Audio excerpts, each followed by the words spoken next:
बिस्मिल्लाहिर्रहमानिर्रहीम। सब्सक्राइब करें हमारे चैनल दिल से दीन की बातें, अच्छी अच्छी प्यारी प्यारी इस्लामिक वीडियो देखने के लिए। प्यारे सामाइन, किसी को रुला कर मुस्कुराना जायज़ है? क्या किसी को रुलाकर मुस्कुराना जायज़ है? और शेयर मार्केट से क्या पैसा कमाना जायज़ है? आइए सुनते हैं मुफ्ती सलमान अजहर। शेयर मार्केट में पैसा लगाना कैसा है? मशवरा अगर चाहते हैं तो बेवकूफ़ी है। हुक्म अगर चाहते हैं आप, तो ज़ाहिर सी बात है इसकी तफसीलात हैं।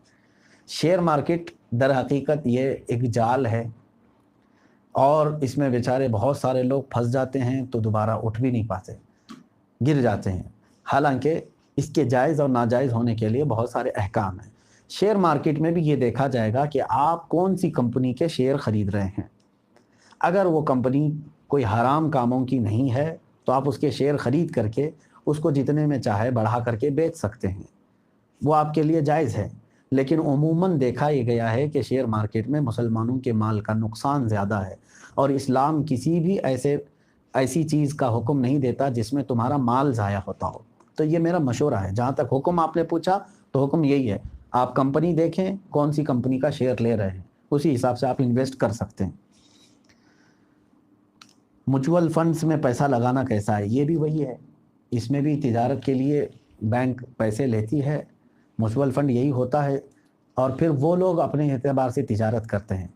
तो अगर आपने किसी भी म्यूचुअल फंड में पैसा लगाया है तो आपको इल्म होना चाहिए कि मेरे पैसे का सुभान अल्लाह, बिल्कुल सही फरमाया।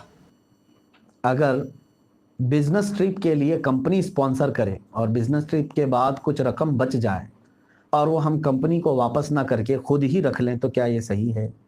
अब यहाँ पर ये अमानतदारी की बात है कि कंपनी ने आपको बिजनेस ट्रिप के लिए भेजा, यानी अपने काम के लिए भेजा। दो उसमें सूरतें हो सकती हैं। कंपनी के बॉस ने, मैनेजर ने आपको जब पैसे दिया तो उसकी क्या सूरत थी? मिसाल के तौर पर आपके हाथ में उसने 10,000 रुपये पकड़ाया और कहा जाओ एक दिन का सफ़र है, ये काम करना है, ये पैसों को जहाँ जहाँ ज़रूरत पड़े तुम खर्च कर लेना। हो गया, उसने तुमको मालिक बनाया। तुम अपना वो सफ़र 8,000 में कर लिए, 9,000 में कर लिए, तब भी वो तुम्हारा है। लेकिन उसने ये नहीं कहा, बल्कि ये कहा कि तुमको मैं पैसे की अमानत दे रहा हूँ कि जहाँ-जहाँ जाओगे उतना हिसाब करके कंपनी को वापस ला करके दे देना। तो फिर बेशक तुम्हारी बेशक, अमानतदारी अल्लाह ये है अकबर। कि अगर उस बिज़नेस ट्रिप में जो भी बचा है वो कंपनी को लौटाना होगा। उमूमन होता ये है कि आपको मालिक बना दिया जाता है, इतने पैसे ले जाओ।